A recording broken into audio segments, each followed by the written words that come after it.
എല്ലാവർക്കും ഡെലിഷ്യസ് റെസിപ്പീസിൻ്റെ പുതിയൊരു വീഡിയോയിലേക്ക് വീണ്ടും സ്വാഗതം.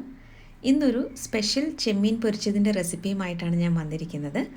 അപ്പോൾ നമ്മുടെ ചാനൽ ആദ്യമായിട്ടാണ് കാണുന്നതെങ്കിൽ ഒന്ന് സബ്സ്ക്രൈബ് ചെയ്തിട്ട് അതിനടുത്ത് കാണുന്ന ബെല്ലൈക്കൺ ഒന്ന് പ്രസ് ചെയ്യാൻ മറക്കരുതേ. അപ്പോൾ ഞാനിവിടെ 250 ഗ്രാം ചെമ്മീനാണ് എടുത്തിരിക്കുന്നത്. കഴുകി വൃത്തിയാക്കി എടുത്ത ശേഷമാണ് 250 ഗ്രാം എന്ന് പറഞ്ഞത്. ഇനി ഇതിലേക്ക് 1/4 ടീസ്പൂൺ മഞ്ഞൾപ്പൊടിയും 1 ടീസ്പൂൺ സാധാരണ മുളക് പൊടിയും 1/2 ടീസ്പൂൺ കാശ്മീരി മുളക് പൊടിയും കൂടി മിക്സ് ചെയ്തതാണ് ഇപ്പോൾ ചേർത്തത്. ഇനി ഇതിലേക്ക് നമുക്ക് ഒരു 1/2 ടീസ്പൂൺ കുരുമുളക് പൊടിയും കൂടി ചേർക്കാം. ആവശ്യത്തിനുള്ള ഉപ്പും കൂടി ചേർക്കുന്നുണ്ട്. ഇനി ഇതിലേക്ക് അടുത്തതായിട്ട് ചേർക്കുന്നത് ഇഞ്ചി വെളുത്തുള്ളി പേസ്റ്റാണ്. ഞാനിപ്പോൾ ഇതിലേക്ക് 1/2 ടീസ്പൂൺ ഇഞ്ചി വെളുത്തുള്ളി പേസ്റ്റാണ് ചേർക്കുന്നത്. ഇനി ഇത് എല്ലാം കൂടി നന്നായിട്ട് കൈകൊണ്ടൊന്ന് തിരുമ്മി യോജിപ്പിച്ചെടുക്കണം. ഇത് നമുക്ക് നന്നായിട്ട് മിക്സ് ചെയ്തെടുത്ത ശേഷം 15 മുതൽ 20 മിനിറ്റ് വരെ മാറ്റി വയ്ക്കാം. ഇപ്പോൾ ഏകദേശം 20 മിനിറ്റ് കഴിഞ്ഞിട്ടുണ്ട്. ഇനി നമുക്ക് ചെമ്മീനൊന്ന് കുക്ക് ചെയ്തെടുക്കണം. അപ്പോൾ ഞാനിവിടെ ഒരു പാനിലേക്ക് 2 ടേബിൾ സ്പൂൺ വെളിച്ചെണ്ണ ഒഴിച്ച് ഒന്ന് ചൂടായി വന്നപ്പോൾ കുറച്ച് കറിവേപ്പിലയാണ് ചേർത്തത്. ഇനി ഇതിലേക്ക് നമുക്ക് മാരിനേറ്റ് ചെയ്ത് വെച്ചിരിക്കുന്ന ചെമ്മീൻ ചേർക്കാം. ഈ ചെമ്മീനെല്ലാം ചേർത്ത ശേഷം നമുക്കിതൊന്ന് അടച്ച് വെച്ചിട്ട് ആദ്യം ഒന്ന് വേവിച്ചെടുക്കണം. അപ്പോൾ ഈ ചെമ്മീനിൽ നിന്ന് തന്നെ വെള്ളം ഇറങ്ങി വരും.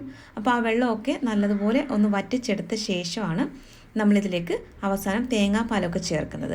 അപ്പോൾ ഞാനിവിടെ ഇതൊന്ന് അടച്ച് വെച്ചിട്ട് ഇതൊന്ന് വേവിച്ചെടുക്കുകയാണ്. നമുക്കിതൊന്ന് തുറന്ന് നോക്കാം. ചെമ്മീനിൽ നിന്നും നല്ലതുപോലെ വെള്ളമൊക്കെ ഇറങ്ങി വന്നിട്ടുണ്ട്. അപ്പോൾ ആദ്യം ഇത് നല്ലതുപോലെ ഒന്ന് ഇളക്കി കൊടുക്കാം. ഇനി വെള്ളം മുഴുവനും ഒന്ന് നല്ലതായിട്ട് ഒന്ന് വറ്റിച്ചെടുക്കണം. അതിനുശേഷമാണ് ഇതിലേക്ക് തേങ്ങാപ്പാലൊക്കെ ചേർക്കുന്നത്. അപ്പോൾ ഇത് നന്നായിട്ടൊന്ന് ഇളക്കി കൊടുക്കാം. ഇപ്പോൾ വെള്ളമൊക്കെ ഒന്ന് വറ്റി വരാൻ തുടങ്ങിയിട്ടുണ്ട്.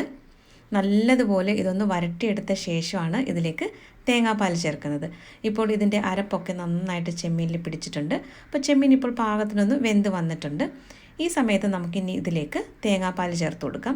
അപ്പോൾ ഞാനിവിടെ ഒരു 4 ടേബിൾ സ്പൂൺ തേങ്ങാപ്പാലാണ് ചേർക്കുന്നത്. ഇങ്ങനെ കുറച്ച് തേങ്ങാപ്പാലിൽ ഒന്ന് ചെമ്മീൻ പൊരിച്ചെടുത്ത് കഴിഞ്ഞാൽ ഒരു പ്രത്യേക രുചിയാണ്. അപ്പോൾ ഈ രീതിയിൽ തയ്യാറാക്കി നോക്കിയിട്ടില്ലാത്തവരെ എന്തായാലും ഒന്ന് തയ്യാറാക്കി നോക്കിയിട്ട് നിങ്ങളുടെ ഫീഡ്ബാക്ക് തരാനായിട്ട് മറക്കരുതേ. അപ്പോൾ നമ്മുടെ ക്രിസ്മസ് സ്പെഷ്യൽ റെസിപ്പികൾ എല്ലാവരും വീഡിയോകളൊക്കെ കാണുന്നുണ്ടെന്ന് കരുതുന്നു. അതുപോലെ ഇതിനു മുമ്പ് ഞാൻ ചെമ്മീൻ ബിരിയാണിയുടെയും ചെമ്മീൻ റോസ്റ്റിൻ്റെയും ഒക്കെ റെസിപ്പികൾ പോസ്റ്റ് ചെയ്തിട്ടുണ്ട്. അപ്പോൾ അതൊക്കെ കണ്ടിട്ടില്ലാത്തവർക്ക് വേണ്ടിയിട്ട് ഡിസ്ക്രിപ്ഷൻ ബോക്സിൽ ഞാൻ അതിൻ്റെ ലിങ്ക് കൊടുക്കുന്നതായിരിക്കും. താല്പര്യമുള്ളവർക്ക് ആ വീഡിയോകളൊക്കെ ഒന്ന് കാണാവുന്നതാണ്. ഇപ്പോൾ എണ്ണയൊക്കെ നന്നായിട്ട് തെളിഞ്ഞു വന്നിട്ടുണ്ട്. അപ്പോൾ ഇതൊരു അല്പസമയം കൂടി നമുക്കൊന്ന് വരട്ടിയെടുക്കാം. നന്നായിട്ട് ഒന്ന് വരട്ടിയെടുത്ത ശേഷം നമുക്ക് ഇതിലേക്ക് കുറച്ച് കറിവേപ്പിലയും കൂടി ചേർത്ത് കഴിഞ്ഞാൽ നമ്മുടെ സ്പെഷ്യൽ ചെമ്മീൻ പൊരിച്ചത് ഇവിടെ റെഡിയാകും. അപ്പോൾ അവസാനമായിട്ട് കുറച്ച് കറിവേപ്പിലയും കൂടി ചേർത്തിട്ട് നന്നായിട്ടൊന്ന് ഇളക്കിയ ശേഷം ഫ്ലെയിം ഓഫ് ചെയ്യുകയാണ്. അപ്പോൾ ഇന്നത്തെ ഈ ഒരു നാടൻ റെസിപ്പി എല്ലാവർക്കും ഇഷ്ടമായി കാണുമെന്ന് കരുതുന്നു. അപ്പോൾ മറ്റൊരു നല്ല റെസിപ്പിയുമായിട്ട് വീണ്ടും വരാം. താങ്ക്